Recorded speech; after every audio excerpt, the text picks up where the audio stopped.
우리금융민영화의 그 옛 이야기. 예, 권순우 기자가 들려드리는 옛날 이야기. 지금은 아무 쓰잘데기 없는 투자에 1도 도움 안 되는 은행이 좋아요. 은행을 갖고 있으면 정말 좋습니다. 그리고 은행은 주인이 없어요. 박지은님 3% 가신다고? 박지은 기자. 쾌한 김 여사님. 뭐 여기다 자기가 쏘면 어쩌겠다는 건지, 뭐 다시 받아가겠다는 건지. 아니 박재현님이 쏘신 게 아니라 유쾌한 김 여사님. 아유 감사합니다. 전 박지은 기자가 쐈는 줄 알고. 에이거 좀 쏴라 좀 지은하게. 그 은행이 되게 좋아요. 은행이 왜 좋으냐면 옛날 호랑이 담배 먹던 시절에는 기재부에서 금리를 정했어요. 담배를 먹었나요 옛날에는? 뭐 담배도 피고 먹기도 하고 뭐 그러면은 그때 들었던 얘기가 이 켄트지 있잖아요. 켄트지. 네. 켄트지를 이렇게 사다리꼴로 이렇게 쏴. 오 최고의 아닌가 이거? 이거 신기록 뭐 아닌가? 제로투 댄스라도 해야 될 것 같아요. 아니면 뭐 넥스트 레벨? 감사합니다. 아유 감사합니다. 최고는 아닌가요 이거 이 예. 정도면? 최고 얘기인 것 같은데요. 그렇죠 역사상. 심 하드웨어님 감사합니다.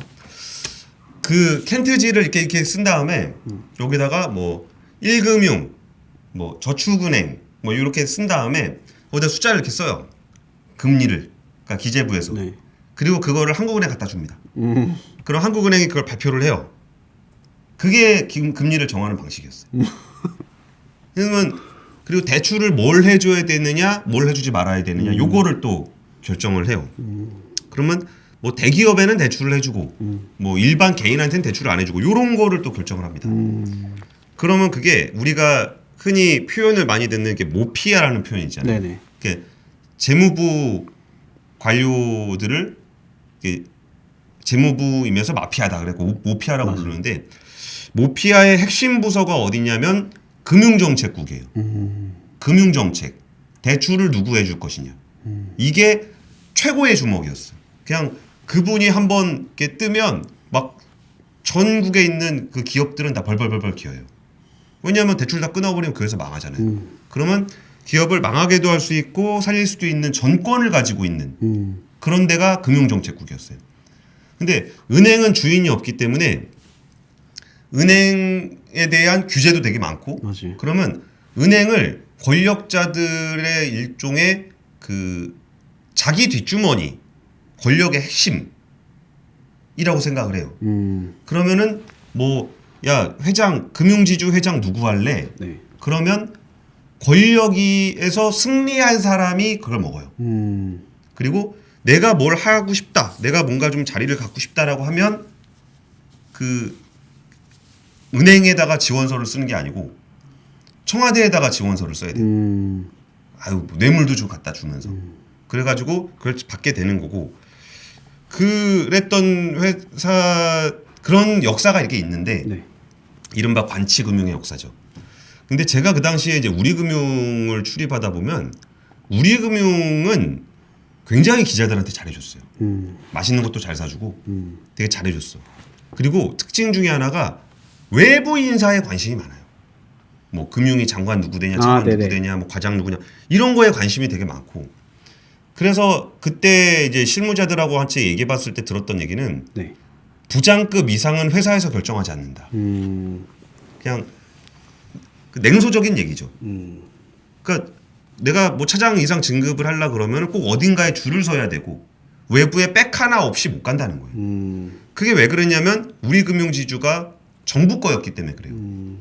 그리고 실제로 그 임원 인사 이상은 청와대 검증을 받았어요. 그러니까 아니 상장돼 있는 금융지주 회사의 CEO, 그러니까 CEO는 대주주가 정부니까 그렇다 치는데 저 밑에 상무 한 명까지도 다 청와대 검증을 받았어. 그러면 우리 금융만. 그렇죠. 우리 금융만. 그리고 그걸 너무 당연하게 얘기했고, 아니 세상 천지에 그런 경우가 어디 있어요. 그러게요. 그래도 상장돼 있는 상장사의 상무 정도면, 그러니까 그 사람들은 권력으로부터 점지를 받지 않으면 할 수가 없었어.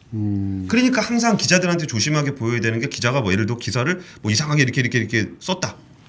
그러면 그 사람이 이제 청와대에서 보기가 안 좋다. 그럼 잘리는 거거든.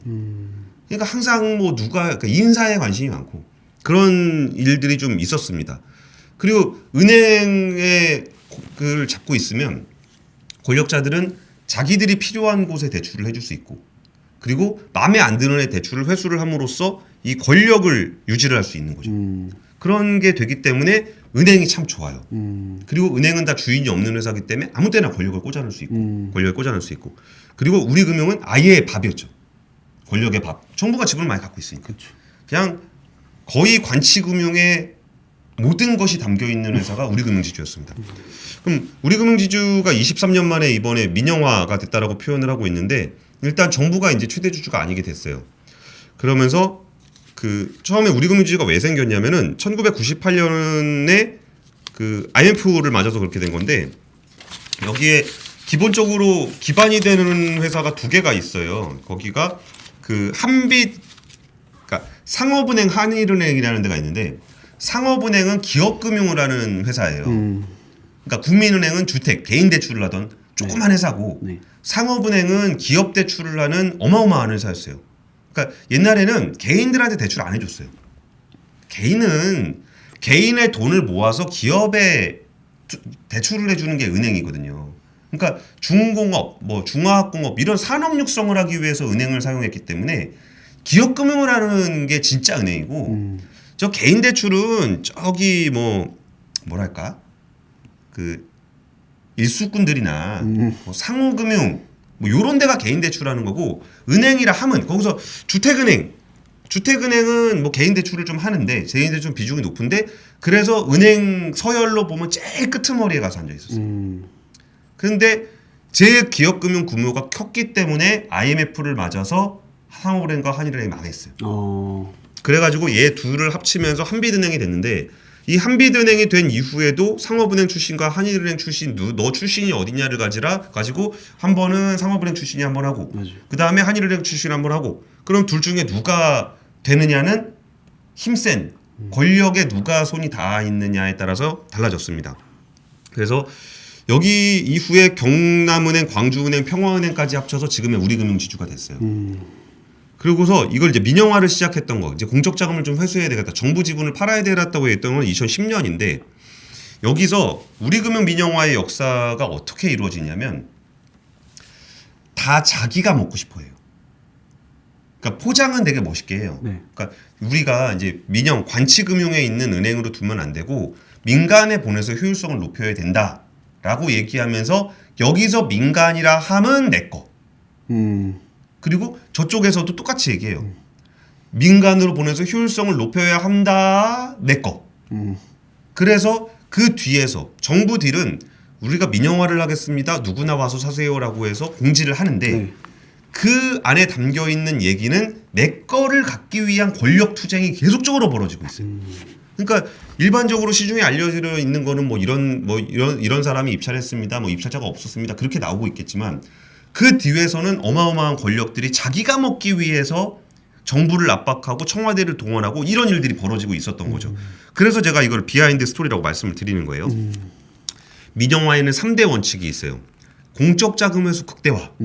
헐값에 자기 친한 사람한테 주지 마라. 맞아요.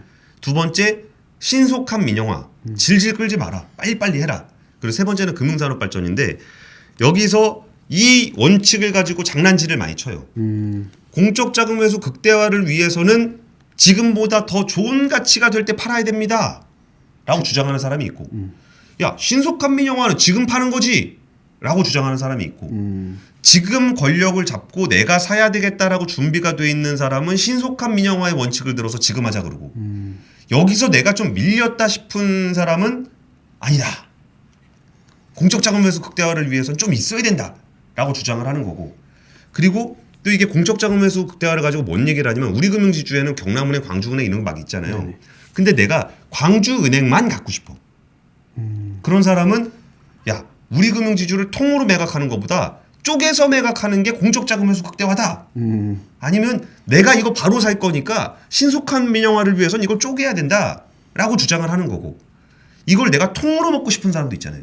그런 사람은 야 이걸 쪼개서 팔면 시너지 효과가 없기 때문에 공적자금에서 극대화가 안 돼. 그러면서 반대를 하는 그런 일들이 벌어지는데 이 생각을 해보면 지방은행은 누가 먹고 싶어 하냐면은 지역에 있는 기업인들이 먹고 싶어요. 자기 대출이거든요. 그렇죠. 그러니까 나한테 대출 많이 해주고 싸게 해주는 게 바라기 때문에 이 지역 정치권을 동원을 해서 지역 상공회의소를 중심으로 그 주장을 해요. 그리고 그걸 내가 먹으면 오케이 이 은행은 우리 거, 우리 대출 많이 해줘, 우리 금리 깎아줘. 이게 가능해지는 거예요. 그럼 지역 정치인들도 내가 청탁해서 할 수 있는 거 많이 해주면서 거기서 표를 받을 수 있고, 그럼 이제 호족들이 직세를 할 수 있는 그런 구조가 됩니다. 그래서 1차 민영화 때 어떤 일이 있었냐면은 처음에 내가 매각을 할게요라고 해서 딱 이 선언을 했을 때는 그 당시에 금융회사들에는 4대 천왕이라는 사람이 있었어요.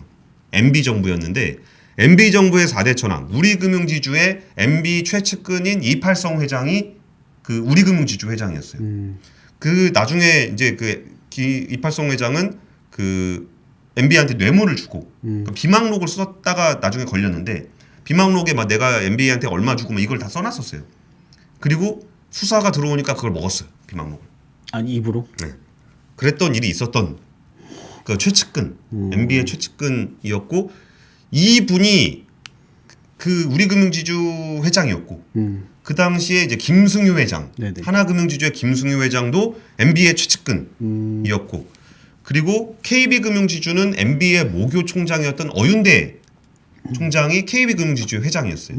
그러니까 거의 그 다음에 산은금융지주 같은 경우는 MB 최측근 초대 경제부총리 강만수. 이러니까 금융지주 회장이 금융위원회를 우습게 알아요. 그러겠네. 아니 너 잘라달라고 내가 전화해? 어디 내가 MB 근데 알지? 나 직통 전화 되는 거. 그래서 와 회의를 할 때나 뭘 할 때나 그러니까 이때는 M&A 같은 걸 하더라도 회장들이 그냥 막 얘기해요. 아니 뭐 우리 금융 내가 사지 뭐. 아 이런 식이야. 그리고 뭐 이쪽에서는 야 니 거기가 돈이 있나? 막 이런 얘기를 그냥 막 해요. 그리고 정부가 무슨 정책을 짜면 아 이거는 정부가 잘못하는 거라고 막 대놓고 얘기하던 그런 시기예요. 잘 상상이 안 되죠 지금으로서는. 그래가지고 그 당시에 1차 민영화를 어떻게 진행을 했냐면 1차 민영화는 이제 통매각으로 진행을 했는데 그 당시에 이팔성 회장이 회장을 하고 있었기 때문에 내가 먹는 민영화예요. 그러니까 내가 주인이 아닌데 내가 이 딜 구조를 짜서 자체 민영화를 하겠다 그랬어요. 그래서 우리사랑 컨소시엄이라는 걸 하나 만들고 그리고 W 컨소시엄이라는 걸 만드는데 그게 어떤 컨소시엄이냐면 우리사랑 컨소시엄은 우리사주조합으로 돼 있어요. 그러니까 우리금융지주의 직원들로 구성된 컨소시엄이니까 여기서 먹으면 우리 거잖아. 그게 하나 있었고 W 컨소시엄은 기업 고객을 대상으로 했잖아요. 그러면 기업 고객들한테 그러는 거지. 야 내가 이거 먹을 수 있게 도와주면 너네한테 특혜를 줄 수 있다라는 분위기를 만드는 거죠. 그래서 이 두 컨소시엄을 동원을 해서 이 우리금융지주 정부 지분을 사는 거예요. 그러면 거기 회장은 누구냐? 나지. 그러면 내가 이걸 가져가는 구조의 우리금융 민영화를 시도를 한 거예요. 그게 1차 민영화입니다. 그래도 여기에 또 누가 또 갑자기 슬쩍 숟가락을 얹었냐면 하나금융지주. 하나금융지주는 원래 단자사, 조그마한 그 한국투자금융이라는 단자사로 시작을 했다가 은행업 인가를 받고 충청은행, 서울은행을 인수를 하긴 했지만 나머지 금융그룹에 비해서는 사이즈가 굉장히 작았어요. 그러니까 4대 금융으로 안 껴줬어요, 하나금융은. 그러다 나중에 이제 외환은행을 인수하면서 이제 4대 금융이 됐는데 그러니까 이때 하나금융이 우리금융을 인수를 해서 그 반열에 올라가려고 그런 거지. 그리고 그 왕국은 김승희 회장이 왕국이 되는 거예요. 그래서 등치를 이만큼 키워갖고 내가 하겠다라고 해서 이 둘이 경쟁을 하는 구도였어요. 그러니까 우리금융을 자체 민영화를 해서 내가 먹으려고 그러는 이팔성. 그리고 우리가 그러니까 하나금융에서 인사를 해서 그 김승희 회장이 이걸 먹은 걸 가지고 내가 죽을 때까지 회장을 하는 구조를 만들어가는 그런 구조로 가지고 가고 있었습니다. 그러다 하나금융은 나는 그냥 우리금융 대신 외환은행을 살래. 그러면서 빠져나갔고 근데 그 당시에 공적자금위원회가 이제 경영권 프리미엄을 내야 된다라고 얘기를 했습니다. 뭐 경영권을 파는 거니까 경영권 프리미엄을 내야 된다. 그리고 이거를 우리가 통으로 한 번에 팔아야 된다. 그랬더니 이팔성 회장이 그때 아니 우리가 우리 거 사는데 왜 경영권 프리미엄을 내나? 라는 주장을 하며 경영권 프리미엄을 인정할 수 없다. 라고 얘기를 했었고 공자위에서는 경영권 프리미엄을 무조건 내야 된다. 라고 얘기를 했습니다. 근데 이게 겉으로는 보기에는 명분의 싸움이잖아요. 진짜 자체 민영화를 하는데 경영권 프리미엄을 내야 되나? 라는 생각도 할 수 있고. 그럼 아니 회수해야 지분을 파는 되는 정부 입장에서는 입장에서. 경영권 프리미엄. 근데 사실은 그 명분은 중요하지 않았다는 얘기를 지금 드리는 거예요. 이 뒤에서의 판단은 이팔성 회장의 왕국을 만들어줄 거냐 말 거냐라는 권력 투쟁이라고요. 그래서 그 권력 투쟁의 결과 이팔성 회장 쪽 라인이 약해지면서 정부 쪽에서 경영권 프리미엄을 내야 된다라고 끝까지 주장을 했고 그래서 무산이 됐어요. 그러니까 그 얘기는 뭐냐면은 1차 민영화의 결과는 그냥 뭐 입찰한 사람이 없어서 입찰하려고 그럴 때가 우리금융지주 자체 민영화였는데 자금 마련을 못해서 무산이 됐다라는 게 1차 민영화의 결과인데 사실 뒤에서는 이 권력의 암투에서 이팔성 회장에게 우리금융지주를 주지 않겠다라는 권력이 움직인 겁니다. 그래서 1차 민영화가 무산이 돼요. 그러면 1차 민영화를 무산시켰던 그 뒤에 누가 있을까라는 것에 제가 추정키로는 강만수 회장이 있었을 거라고 봐요. 왜냐하면 2차 민영화를 다시 시도를 했는데 갑자기 그 1차 민영화를 무산시켰던 금융위원회, 공적자금위원회가 이제 금융위원회 산하로 있으니까 거기서 산업은행 민영화와 우리금융 민영화를 함께 추진을 해야 된다라는 얘기를 해요. 그리고 그 당시에 강만수 산은금융지주 회장은 메가뱅크론의 창시자예요. 금융위기를 겪어보니까 우리 은행들이 글로벌하게 못 갔었던 이유가 덩치가 작아서 그런다. 그래서 무슨 골드만삭스니 뭐 모건 스탠리니 이런 애들 글로벌 IB가 엄청 덩치가 크지 않냐. 네. 그러니까 글로벌 IB를 키워야 된다라는 얘기를 항상 주장을 하던 사람인데 아까 말씀드렸던 것처럼 우리금융은 기업금융 파트가 크다 그랬잖아요. 네. 산업은행도 기업금융 파트가 네네. 크고 그러면 이 두 은행을 합치면 세계에서 해볼 만한 글로벌 IB를 만들 수 있다.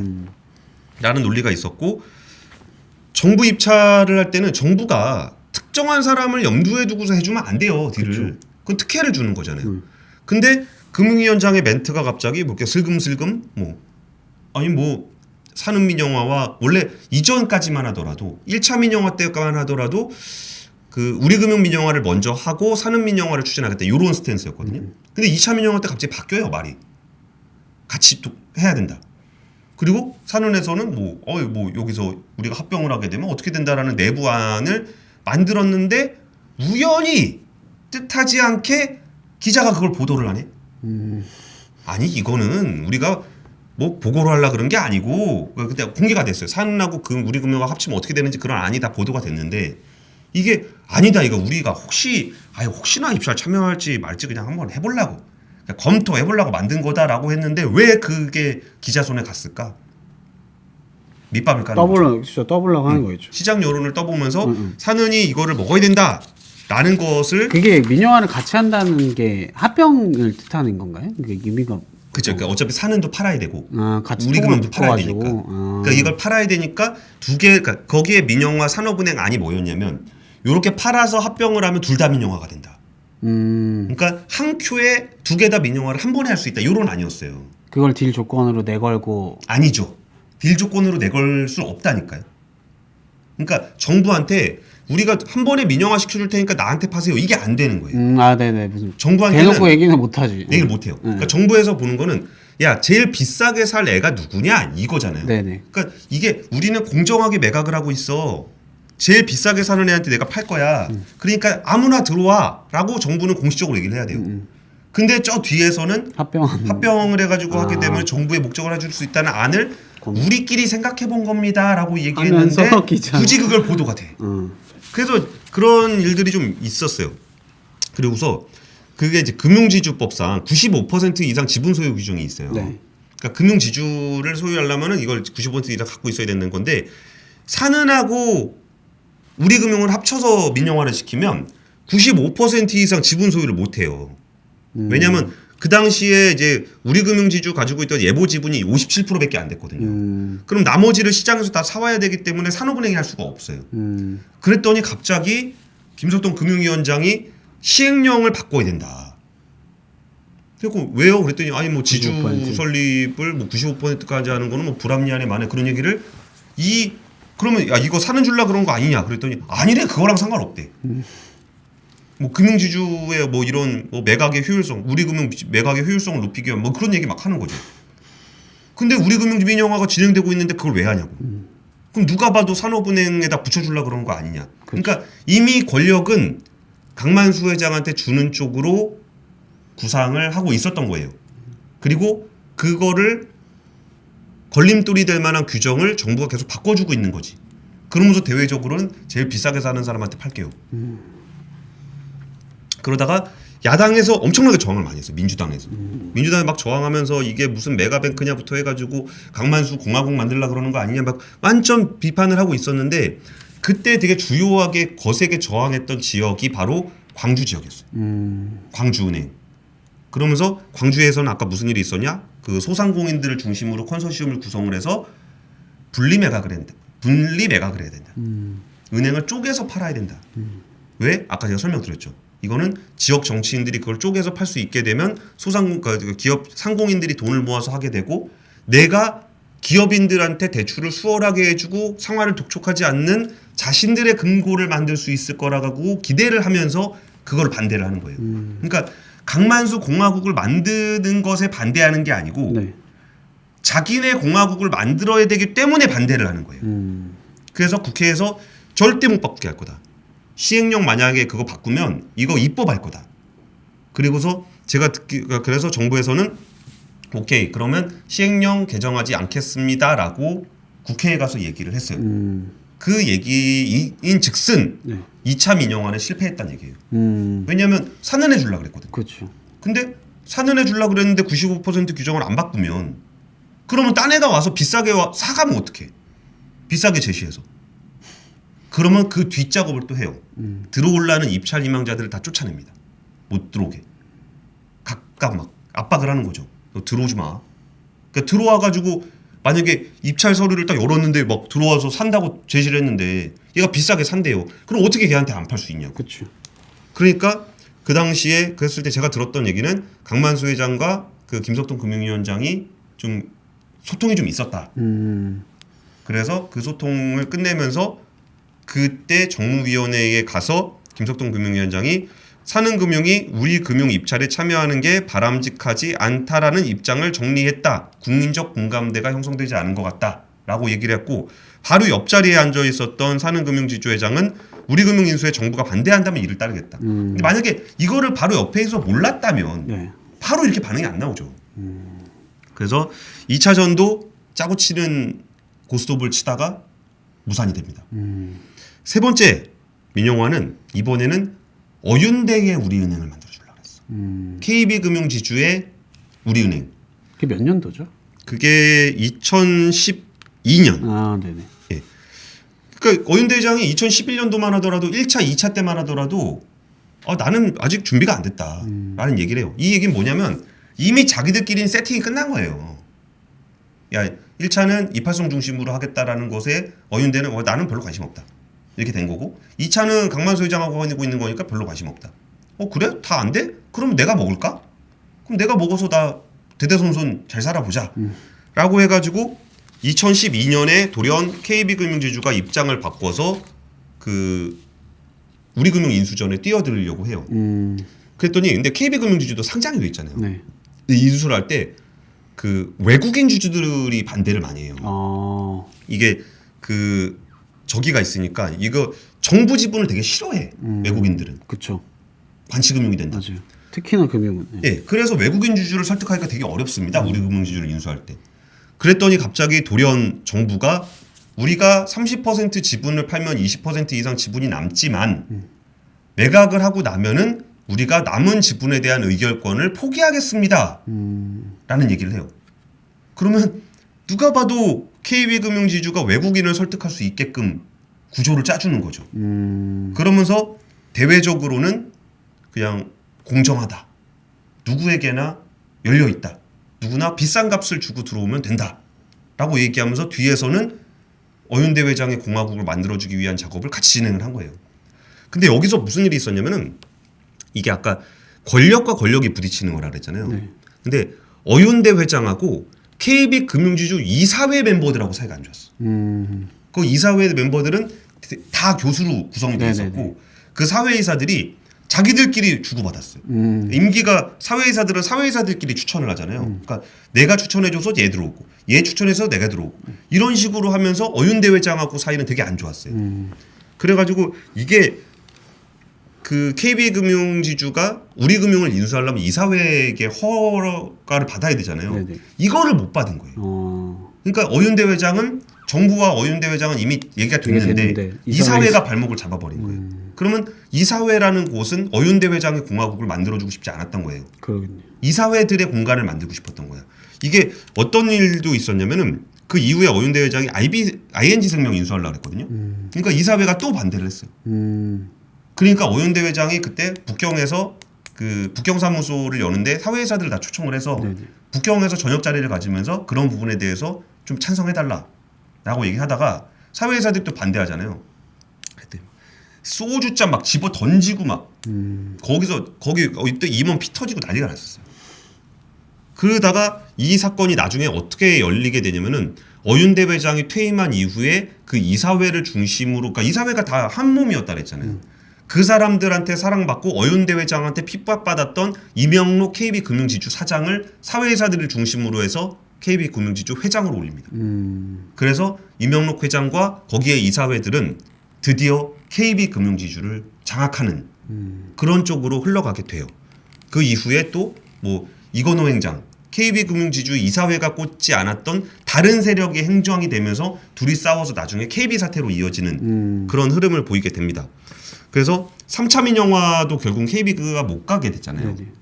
그럼 여기서 중요한 게 이게 그러면 3차 민영화도 나가리를 시켜야 되잖아요. 네. 근데 누가 갑자기 들어와 버리면 골치 아파. 그렇죠. 근데 그 당시에 갑자기 입찰서를 내겠다라고 나왔던 거는 그 중국의 안방보험이었어요. 중국의 안방보험이 외국인 차별하면 안 되잖아요. 그렇죠. 정부 딜할 때. 그러니까 안방보험이 들어와서 그러면 내가 살게요. 나 돈 많어. 외국인 차별하면 안 되는 거 알지? 나 무조건 입찰서 낼 거야. 근데 정부 입찰은 단독 입찰이 안 돼요. 항상 경쟁 입찰.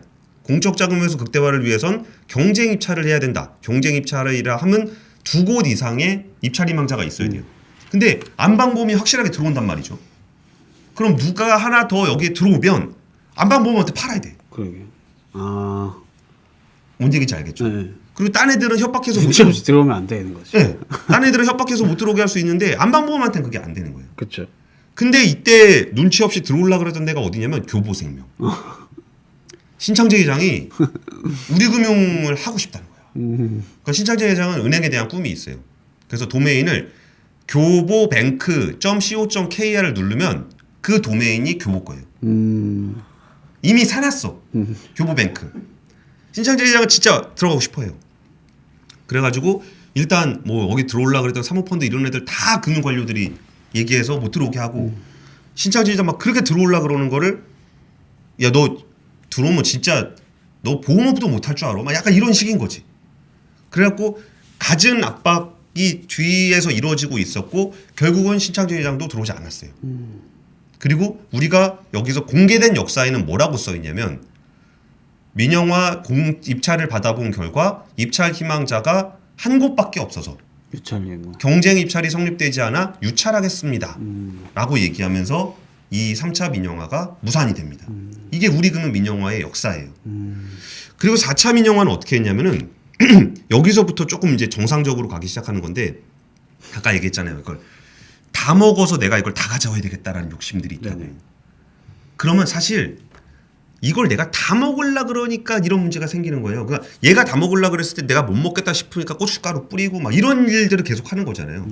그러니까 이때부터 진정성 있게 매각을 하는 방법. 그러면 누구의 왕국도 아닌 아무것도 없는 왕국을 만들자. 다 뜯어 팔아라. 쪼개서. 그래서 4차 매각에 이걸 다 뜯어 팔기 시작했습니다. 그래서 우리투자증권을 농협에 팔았고 우리 FNL을 대신증권에 팔았고 우리 파이낸셜을 KB금융에 팔았고 광주은행은 JB금융지주에 부산은행은 BNK금융지주에 우리 아비바생명은 DGB금융에다 팔면서 이걸 다 쪼개서 그냥 팔아버렸어요. 저는 이게 진정성이 있었다고 봐요. 정말 이전까지의 매각은 진짜 팔라 그런 게 아니라 권력을 가진 사람이 남의 돈으로 금융 지주를 먹어서 자기 왕국을 구축하고 싶었던 거라고 봐요. 자기의 꿈을 실현하고. 근데 이거를 이제 다 쪼개 팔면서 이제 그 당시에 그러면 왜 쪼개 팔지 않고 다 팔아야 되냐다 그러냐면은 그게 있었어요. 이렇게 주인 없는 회사를 만들면 안 된다. 우리나라 은행들이 주인이 없으니까 혁신이 일어나지 않고 오너가 없으니까 이런 문제가 생긴다. 그치. 주인을 만들어서 혁신적인 뭔가를 해야 된다라는 그런 명분을 갖고 있었지만 그 뒤에서는 그 주인이라는 사람이 나가 주인인 회사를 만들려고 했던 게 우리금융민영화의 역사였고 세 군데로 나가면서 쪼개서 팔으니까 또 됐습니다. 근데 또 남았잖아요. 우리 은행이 남았잖아요. 근데 이 은행도 이걸 팔려 그러면 또 그걸 먹으려고 이제 그 권력자들이 들어온단 말이에요. 그래서 이 부분을 그렇게 통으로 안 팔고 지분을 나눠서 팔았습니다. IMM, 동양생명, 유진자산, 키움증권, 한투, 한화생명, 미래에셋운용이 각각 지분을 쫙 뿌려서 팔아요. 그러면서 과점주주라는 이름의 또다시 주인 없는 회사를 만들었고 그렇게 팔다 보니까 드디어 민영화라는 거를 할 수 있게 된 거예요. 4차부터. 예.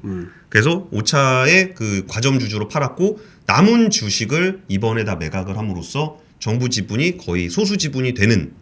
우리사주조합이 최대 주주로 올랐었어요. 그렇죠. 그러면은 이제 그 민영화라는 이 과정이 권력이 어떻게 개입하는지에 대한 얘기를 드리고 싶었던 거예요. 권력에서 민영화가 어떤 의미인가? 이른바 불화예요, 불화. 옛날에 공산주의 국가들이 하던 것처럼 나라 재산을 자기한테 잘해줄 사람한테 불화를 하거나 아니면 권력에 있는 사람이 사실상의 파킹을 하거나 이런 식의 일이 굉장히 많이 벌어져요. 그래서 이 은행을 하나 갖고 있으면 거기에 뭐 진짜 아까 말씀드렸잖아요. 온갖 날파리들이 다 달라붙어가지고 나한테 대출해 주세요, 한도 늘려주세요. 그럼 내가 그 돈 비자금으로 해서 다시 정치자금 넣어줄게요. 이런 일들이 벌어지는 게 이제 그런 시대의 일이에요. 이런 것들이. 그러니까 아까 거기까지 얘기했잖아요. 이팔송 회장이 뭐 몇십억을 대통령한테 갖다 주고 드러난 게 그거였겠지. 뭐 또 모르는 거잖아요. 그렇죠. 그래서 그러면 이제 권력의 자리가 이제 비게 됐고 그때 4대 금융지주의 그 4대 천왕을 이제 한 사람 한 사람 제거를 하면서 김승희 회장도 나가고 이팔성 회장도 나가고 어윤대 회장도 나가고 라흥찬 회장도 나가고 이렇게 정리가 됐어요. 정권의 권력과 함께 그렇게 정리가 됐고 그러면은 뭐가 좀 달라졌을까라고 생각을 하고 났을 때 지금 와서 돌아보니까 어떠냐면 그 당시에 김승희 회장한테 그렇게 핍박받다가 김승희 회장 나가리 되면서 김정태 회장이 됐는데 그 김정태 회장이 다시 권력을 잡아 지금까지 3년임을 하고 있어요. 그 당시에 그 이명록 회장을 날리면서 그렇게 막 KB 사태를 겪으면서 혼란스러운 그 와중에 꽤 출중한 실력을 가지고 있다라고 평가받았던 윤종규 회장이 회장으로 힘들게 선임이 된 다음에 지금까지 3년임을 하고 있고.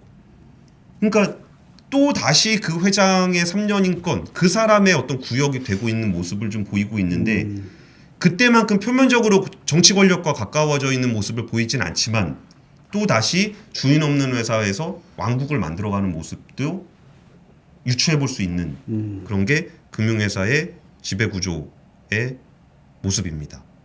그래서 지금 제가 해드렸던 얘기를 신문기사를 찾아보면 1차에는 입찰 희망자가 없어 포기 2차에 입찰 희망자가 없어서 포기 공적 자금 회수를 3차에서는 극대화하기 위하여 뭐 그리고 그걸 반대하는 사람은 공적 자금 회수와 또 신속한 민영화 이런 모든 얘기들이 다 진심이 아니에요.